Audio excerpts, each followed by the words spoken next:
Today I am part of Craft of Fiction workshop happening at Asim Premji University.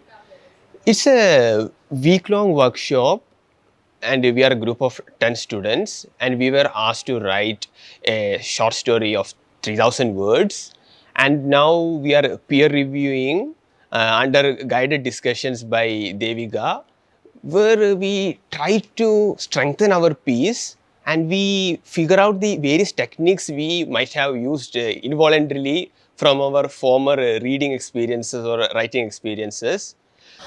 Since I'm from a different background and different course, for example, maths, so what happened to me was that I started doubting myself whether I can write a story or not. So, but after joining the workshop, for example, I started got exposure to a different world altogether.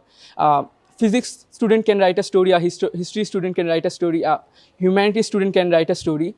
So I got to know that stories can come from any place. And now that I have gotten the opportunity to improve, like join this workshop, I can improve my own writing and like increase my horizons. We had a structured discussion. We sat and essentially worked our way through all stories that we were reading, looking at specific aspects, talking about even larger issues like how do you represent certain characters that are not from the same background as you. And these questions were absolutely crucial to not only understanding how one writes, but how does one place themselves in writing. So I think this workshop in many ways will help me not just get a glimpse of the process, but involve myself thoroughly in the process that way.